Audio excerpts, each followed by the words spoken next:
ಬಿಜೆಪಿಯಿಂದ doctor K Sudhakar ಬಂದ್ರೆ ಕಾಂಗ್ರೆಸ್ ಇಂದ ನೀವು ಯಾಕೆ ಬರಬಾರ್ದು? ಅವ್ರೇನಾದ್ರೂ ಬಂದ್ರೆ ದಯವಿಟ್ಟು ಪಾರ್ಟಿನೂ ನಾನು ರಿಕ್ವೆಸ್ಟ್ ಮಾಡ್ತೀನಿ ನನ್ನನ್ನೇ ಕಳಿಸಿ ಅಂತ. ನಾನು ಕಳಿಸ್ತೀನಿ, ಯಾಕೆಂದ್ರೆ ಮೊನ್ನೆ ನನಗೂ ಬಹಳ ಕ್ಯೂರಿಯಾಸಿಟಿ ಇದೆ. 8-9 ತಿಂಗಳು ಅವ್ರಿಗೂ ನನಗೆ ತುಂಬಾ ಗ್ಯಾಪ್ ಬಂತು. ಸ್ವಲ್ಪ ಇನ್ನೊಂದು ಅವಕಾಶ ಪಾರ್ಟಿ ಕೊಟ್ಟು ನಾನು ನಿಲ್ತೀನಿ. ಪಾರ್ಟಿ ಏನಾದರೂ ಕೊಟ್ರೆ ನಾನು ನಿಲ್ತೀನಿ. ನಿಂತ ಮೇಲೆ ನಾನು ಗೆಲ್ತೀನಿ.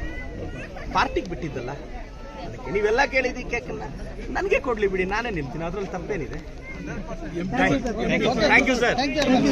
ಬಿಜೆಪಿಯಿಂದ ಡಾಕ್ಟರ್ ಕೆ ಸುಧಾಕರ್ ಬಂದ್ರೆ ಕಾಂಗ್ರೆಸ್ ಇಂದ ನೀವು ಯಾಕೆ ಬರಬಾರ್ದು? ಅವ್ರೇನಾದ್ರೂ ಬಂದ್ರೆ ದಯವಿಟ್ಟು ಪಾರ್ಟಿನೂ ನಾನು ರಿಕ್ವೆಸ್ಟ್ ಮಾಡ್ತೀನಿ ನನ್ನನ್ನೇ ಕಳಿಸಿ ಅಂತ. ನಾನು ಕಳಿಸ್ತೀನಿ, ಯಾಕೆಂದ್ರೆ ಮೊನ್ನೆ ನನಗೂ ಬಹಳ ಕ್ಯೂರಿಯಾಸಿಟಿ ಇದೆ. 8-9 ತಿಂಗಳು ಅವ್ರಿಗೂ ನನಗೆ ತುಂಬಾ ಗ್ಯಾಪ್ ಬಂತು. ಸ್ವಲ್ಪ ಇನ್ನೊಂದು ಅವಕಾಶ ಪಾರ್ಟಿ ಕೊಟ್ಟು ನಾನು ನಿಲ್ತೀನಿ. ಪಾರ್ಟಿ ಏನಾದರೂ ಕೊಟ್ರೆ ನಾನು ನಿಲ್ತೀನಿ. ನಿಂತ ಮೇಲೆ ನಾನು ಗೆಲ್ತೀನಿ.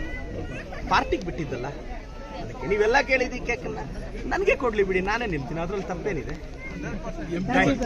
Thank you sir.